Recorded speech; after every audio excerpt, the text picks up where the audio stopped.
여러분, 안녕하세요. 오늘 우리가 함께 파헤쳐볼 자료는요, 신명기 5장을 바탕으로 한 아주 흥미롭고 깊이 있는 신학적 해설입니다.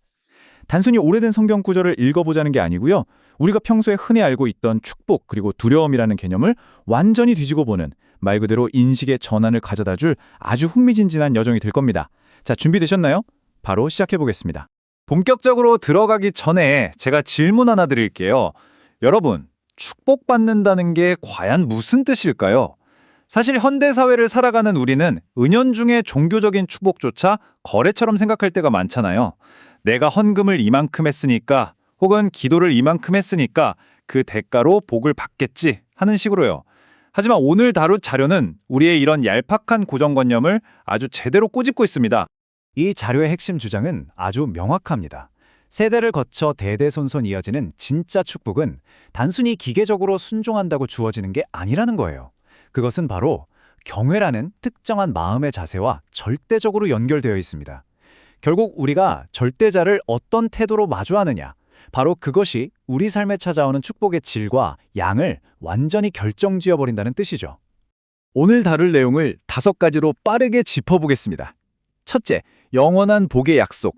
둘째, 하나님을 경외한다는 것의 재정의. 셋째, 참된 복을 위한 3가지 자세. 넷째, 영적 성장의 차원. 마지막으로 진정한 교회의 건축입니다.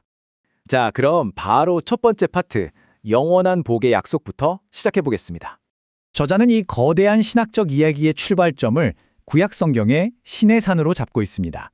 불과 구름, 그리고 뇌성 속에서 율법이 주어지는 이 압도적인 장면, 다들 한 번쯤 들어보셨죠? 이 사건은 단순히 고대인들이 하늘에서 법전을 뚝딱 건네받은 그런 지루한 과정이 아닙니다. 압도적이고 완벽한 신의 권위 앞에서 인간이라는 존재가 도대체 어떻게 반응해야 하는지 그 절대적인 영적 기준이 세워지는 아주 결정적인 순간이었던 거죠. 두 번째 파트, 하나님을 경외한다는 것의 재정의입니다. 그 압도적인 권위 앞에서 우리는 과연 어떤 마음을 가져야 할까요? 여기서 원문은 우리가 흔히 뭉뚱그려 쓰는 두려움이라는 단어를 아주 날카롭게 쪼개서 비교합니다. 바로 그리스어 포보스와 히브리어 야레의 대조인데요.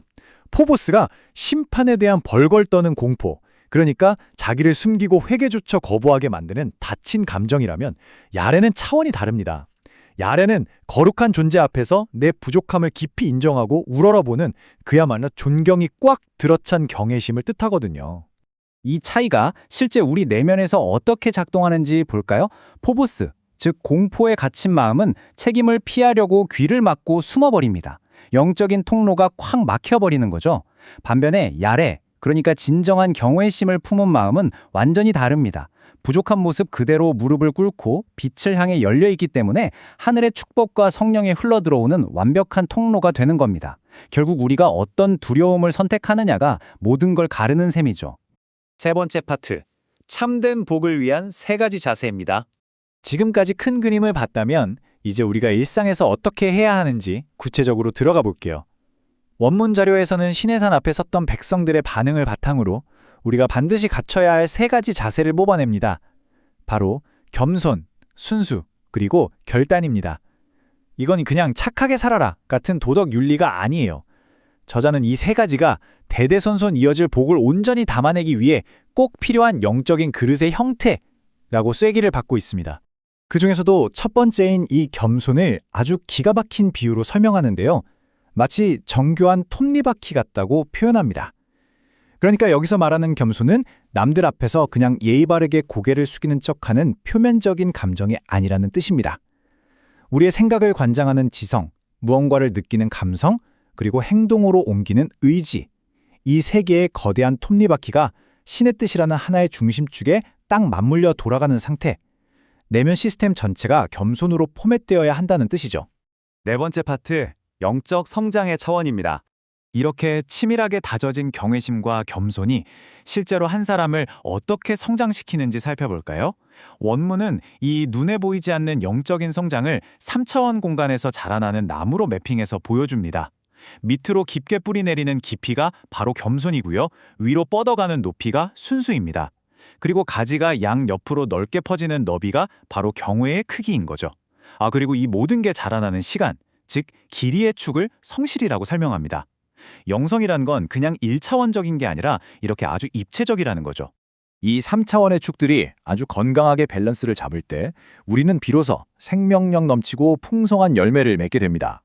이 자료에서 유독 강조하는 게 바로 이 지점이에요. 경외라는 건 그저 겉보기에 거룩한 척 폼을 잡는 게 아닙니다. 실제 내 삶의 방식과 인격을 변화시키고 맺어지는 열매로 증명되는 진짜 능력이라는 거죠. 속이 텅 빈 쭉정이가 될지 생명을 품은 열매가 될지가 여기서 결정되는 겁니다. 마지막 5번째 파트, 진정한 교회의 건축입니다. 이제 개인의 영성에서 한 걸음 더 나아가서 신앙 공동체 전체의 궁극적인 목적지로 시선을 옮겨보겠습니다. 인간이 신과 소통하는 시스템도 시대에 따라 계속 진화해 왔어요. 아주 옛날 투박했던 돌제단에서 시작해서 모세 시대에는 놋제단이 되었고 왕국 시대에는 거대하고 화려한 성전 건물로 발전했잖아요. 그런데 저자는 이 모든 역사적인 건축물들이 결국 마지막 종착지인 눈에 보이지 않는 영적인 공동체, 즉 교회를 보여주기 위한 예고편이었다고 논증합니다. 원문은 이를 아주 강렬하게 대조하는데요. 겉모습만 번지르르하고 속은 텅 비어서 아주 작은 시련에도 와르르 무너져 버릴 껍데기 같은 종교성이 있는 반면에 올바른 지식과 굳건한 경외심이 똘똘 뭉쳐서 빛을 뿜어내는 아주 단단한 코어, 즉 중심을 가진 영성이 있다는 겁니다. 진짜 영적인 능력이자 참된 교회는 건물을 얼마나 크게 지었느냐가 아니라 바로 이 중심부, 코어의 단단함에서 나온다는 뜻이죠. 그래서 이 자료가 최종적으로 제시하는 참된 교회, 즉 에클레시아의 청사진은 벽돌과 콘크리트로 지어진 공간이 절대 아닙니다. 회개하고 죄를 씻어내는 은혜, 물로 씻겨 완전히 새롭게 태어나는 거듭남, 그리고 마침내 누리게 되는 구원의 자유. 이 세 가지 요소가 완벽한 삼각형을 이루면서 살아 숨쉬는 거대한 유기적인 생태계입니다. 이 생명력이 역동적으로 순환하는 사람들의 모임, 그 자체가 바로 교회의 진짜 설계도인 셈이죠. 오늘 이 깊이 있는 원문 해설을 마무리하면서 자료에서 뽑아낸 아주 강렬하고 묵직한 문장을 여러분께 남겨드리고 싶습니다. 교회는 건물이 아니라 부름받아 거듭난 사람들의 모임이다. 당신의 심령에 영원히 꺼지지 않는 경외의 정원을 가꾸라. 여러분은 어떠신가요? 혹시 겉으론 그럴듯하지만 부서지기 쉬운 껍데기를 짓고 계시진 않은가요? 아니면 대대손손 이어질 생명력 넘치는 경외의 코어를 단단하게 가꾸고 계신가요?